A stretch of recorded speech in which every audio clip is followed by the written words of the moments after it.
All right, we're in Deuteronomy chapter 15. We're going to go over some unique laws that God had for his people, and some of the overarching purposes here are to keep in mind that he's trying to control certain wealthy people getting too wealthy over the course of years and years and years, and having the poor get poorer and poorer, and sort of give people a restart. And so it's not communism or anything like that, but there is times where every so many years debts are canceled and different things like that, so that families aren't forever in poverty because of a mistake that somebody had made years ago. So let's look at that in Deuteronomy 15.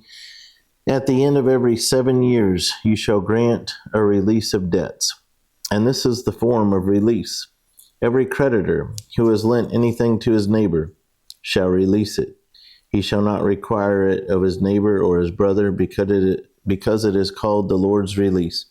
Of a foreigner you may require it, but you shall give up your claim to what is owed by your brother, except when there may be no poor among you. For the Lord will greatly bless you in the land which the Lord your God has given you to possess an inheritance.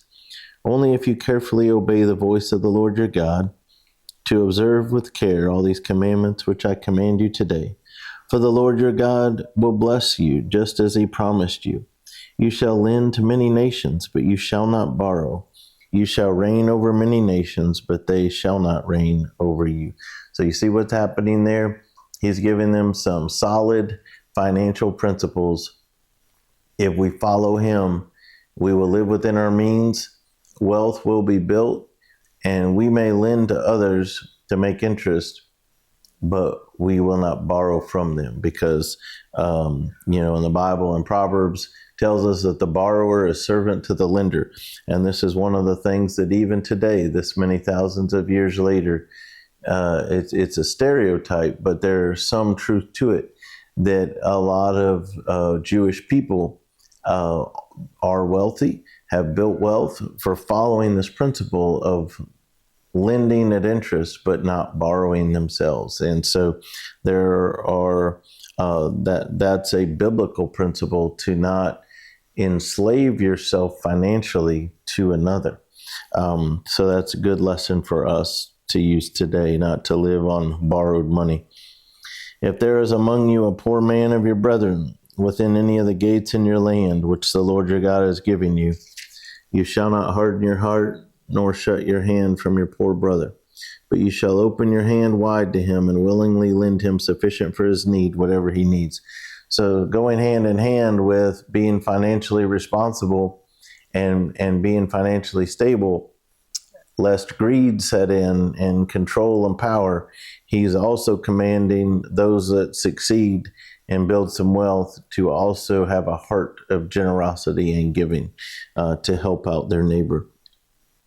Beware lest there be a wicked thought in your heart, saying, the 7th year, the year of release, is at hand, and your eye be evil against your poor brother, and you give him nothing, and he cry out to the Lord against you, and it becomes sin among you. You shall surely give to him, and your heart should not be grieved when you give to him, because for this thing the Lord your God will bless you in all your works and in all to which you put your hand. For the poor will never cease from the land. Therefore I command you, saying, you shall open your hand wide to your brother, to your poor and your needy in your land. If your brother, a Hebrew man or a Hebrew woman, is sold to you and serves you 6 years, then in the 7th year you shall let him go free from you. So now we're talking about servants, how they also are able to be freed after 7 years. And when you send him away free from you, you shall not let him go away empty-handed. You shall supply him liberally from your flock, from your threshing floor, and from your winepress. From what the Lord has blessed you with, you shall give to him. You shall remember that you were a slave in the land of Egypt, and the Lord your God redeemed you. Therefore I command you this thing today. And if it happens that he says to you, so what's going on so far is God's reminding those that are in the hearing is, hey, you are going to a new land. You were a slave in Egypt, you, your ancestors. I redeemed you. I got you out of there. I gave you a fresh start. And now I'm setting you up in this new land to prosper. So those that become your servants, every 7 years, I think it said, you turn them loose. You give an opportunity to leave, not only to be free to go, but also you give them some money, some cattle, some whatever, so that they're not destitute and poor and have no other choice but to go right back into being a slave. You give them a fresh start, just like God gave to them. You do this thing for them. But in verse 16 it says, and if it happens that he, the servant, says to you, I will not go away from you, because he loves you in your house, since he prospers with you, then you shall take an awl and thrust it through his ear to the door, and he shall be your servant forever. Also to your female servant you shall do likewise. So what they're saying there is some people would have a good person to work for. We don't like today using the word slaves and masters, but that's the proper terms. So basically, if a master said to a slave after 7 years, you're free to go, and I'm going to give you some money and some cattle and whatever you need to produce for yourself, you're free to go. Well, he's saying that some of these people have a love for their master because of how their master protects them, provides for them, takes care of them, makes sure that their needs are met. And some of these slaves had married female slaves while they were there. Some of those had children by those female slaves. And so if they wanted to continue a life with their wife and kids, they would have to stay there because they were the property of the master, the way that worked. So if any of these things were true, they had an option to stay.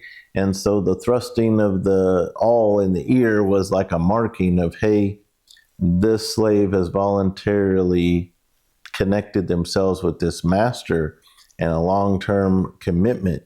And so it wasn't a forced thing, it was a voluntary thing. And so even though our world tries to make the words submission and things like that into these evil words that are forced, this is a great example of, a servant that's treated great by their master. They may say, well, if I go out on my own, there's all sorts of things that could go wrong. But here I'm protected and I'm cared for and I'm loved and I love these people. This has become my community and my family. They might choose to stay. So they allowed for that.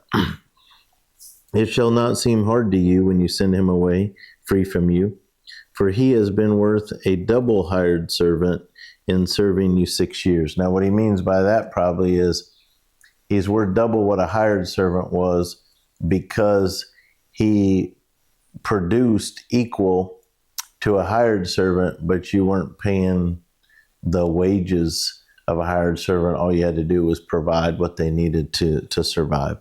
Then the Lord your God will bless you in all that you do. All the firstborn males that come from your herd and your flock you shall sanctify to the Lord your God. You shall do no work with the firstborn of your herd, nor shear the firstborn of your flock. You and your household shall eat it before the Lord your God year by year in the place which the Lord chooses. But if there is a defect in it, if it is lame or blind or has any serious defect, you shall not sacrifice it to the Lord your God.